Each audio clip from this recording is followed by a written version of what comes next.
Once again, I'm the chair of Undocumented Workers Committee, and we had a meeting on the 27th of May, and we talked about the pilot project for skilled laborers in Ontario. That pilot project, and we have some people, some of the MPs that have been working very hard on it, and very, very hard. Peter Fonseca, Sonny Sidron, some other MPs, and there has been a stop put on the pilot project.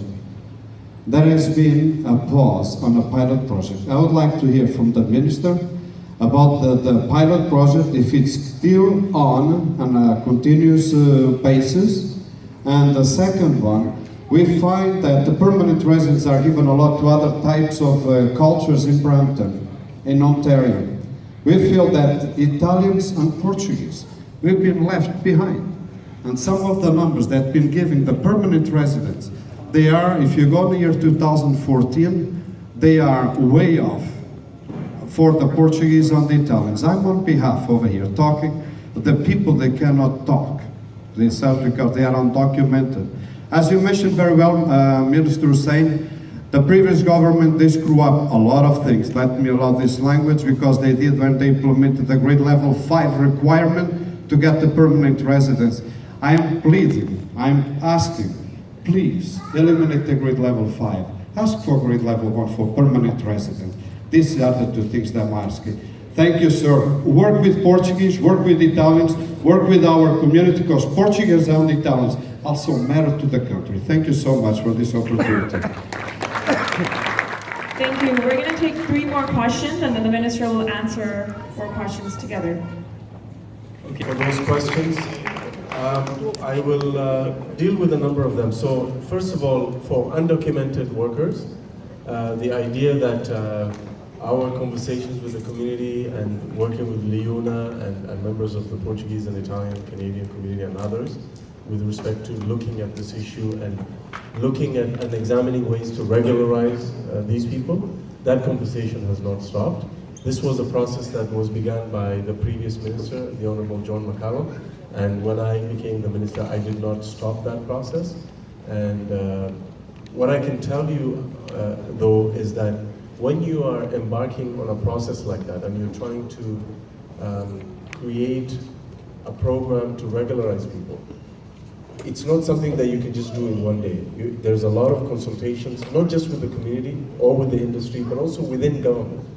You know, there's a lot of things that have to be considered, because you're talking about doing something that is outside of the regular system. So that's what's happening right now. I can categorically tell you that that process has not been stopped.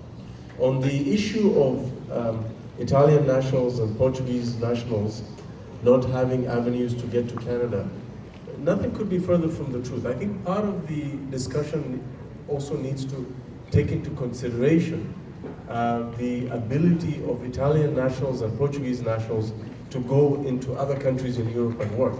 And in fact, a lot of the young people from Italy, they're working in Belgium, they're working in the UK, they're working in, because of labor mobility agreements. We don't have the same kind of labor mobility agreements with those countries, but even when we have tried to move in that direction, I have found that Italy and Portugal have been a little bit not as open to their own domestic labor market. So I'll give you an example. For the Italian agreement that we have an International Experience Canada program agreement with Italy.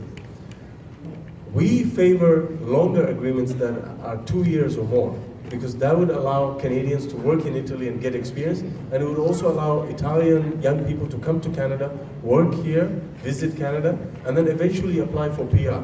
But the Italian government doesn't want to go beyond 6 months. So because they don't want to give our Canadian people 6 months or more, we can't give Italian nationals more than 6 months for that program.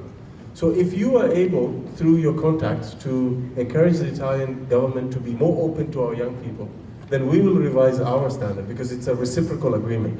Portugal is even worse. They didn't sign an agreement with us. We are ready. I'm ready tomorrow to sign an agreement with Portugal when it comes to International Experience Canada, because it's a really good program. But the Portuguese government hasn't moved yet. And I've been telling members of parliament who are knowledgeable about this file. I've said, you don't need to convince me. Go convince the Portuguese government. And if they agree to let our young people in Canada go and experience working in Portugal, we will open that market for Portuguese nationals. That's for the international experience class. On all the other programs, Express Entry, the Startup Visa, the Global Skills Strategy, all those programs are open to everyone, including people from Portugal and Italy. They just have to apply and make sure that they get the points. Even the provincial nominee program. We have an Atlantic immigration pilot that allows immigrants to come, settle in Atlantic Canada, and bring their family. And you get PR in less than 6 months.